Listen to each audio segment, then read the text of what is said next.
Hello everyone, কেমন আছেন সবাই? একটা সকাল কিন্তু অনেক ব্যস্ততায় কাটে।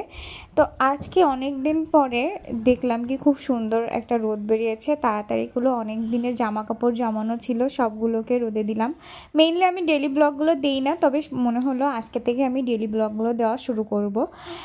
আর এই যে আমি জামা কাপড়গুলো রোদে দিব, এদিকে ওর বাবার অফিসের টাইমও হয়ে যাচ্ছে। আমি তাড়াতাড়ি করে কি রান্না করব। এর আগে অবশ্য দুটো রান্না করেছি, আবার তাড়াতাড়ি করে একটু মাছ রান্না করব। ইলিশের এই সিম্পল রেসিপিটা কিন্তু খেতে ভালোই লাগে।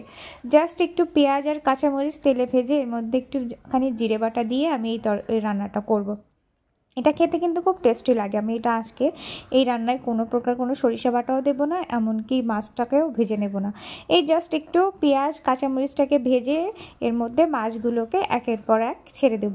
এভাবে কখনো আপনার ইলিশ মাছ রান্না করেছেন? এভাবেও কিন্তু ইলিশ মাছ খেতে ভালোই লাগে। ইলিশে অনেক সময় একমাত্র ইলিশ মাছটাই আমরা না ভেজেই খাই, তবে এইভাবে ইলিশ মাছটা রান্না করলে আসলেই অনেক টেস্ট হয়। কারণ ইলিশের এই মাছটা অনেক বেশি ফ্রেশ ছিল, কারণ বেশি দিন ফ্রিজেও রাখা ছিল না। আর মনে হচ্ছে এই মাছটা এই সিজনেরই মাছ, এজন্য বেশ ভালোই লেগেছিল।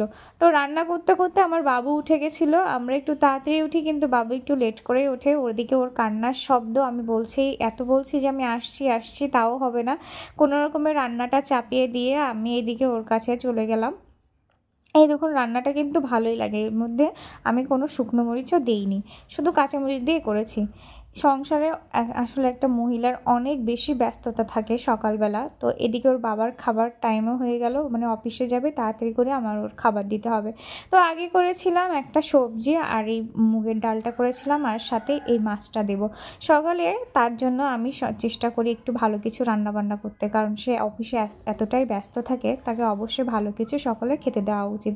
নাহলে সারা দিনটা তার কেমনভাবে কাটবে কি না কাটবে এই চিন্তাটা থাকে। আমি সকালে একটা ফ্রুটস দেওয়ার চেষ্টা করি তাকে, কারণ তার ফ্রুটস খাওয়ার সময় হয় না। এদিকে বাবুও উঠে গেছে ঘুম থেকে। আমি সকালবেলা ওকে গরম জলটা দেই মধু দিয়ে, তো মধু জলটা খেয়ে নেবে। আমি এই ফাঁকে আমার বেডটাকে গুছিয়ে নেব, রুমটাকে সুন্দর করে ঝাড়ু দিয়ে রুমটাকে আসলে সুন্দর করে গুছিয়ে নেব। আর রুমটা যদি সুন্দর করে গোছানো থাকে না, মনটাও ভালো লাগে। এদিকে আমার বেডটাও গোছানো শেষ, এবার আমি ঘরটাকে ঝাড়ু দিয়ে নেব। বাসি ঘরটা একটু ঝাড়ু দিয়ে নেওয়াই ভালো, যেহেতু হেল্পিং হ্যান্ড আছে। তারপর আমার বাবু থাকে তো ছোট, ও এত বেশি নোংরা করে, সবসময় একটু পরিষ্কার পরিচ্ছন্ন থাকাই ভালো। এই রাতে ঘুমানোর আগেও ঝাড় দিয়েছি, তারপরেও এত ময়লাও করেছে। সমস্ত কিছু ঝাড় দিয়ে সুন্দর করে হ্যান্ড ওয়াশ করে ওকে খাওয়াতে বসাবো।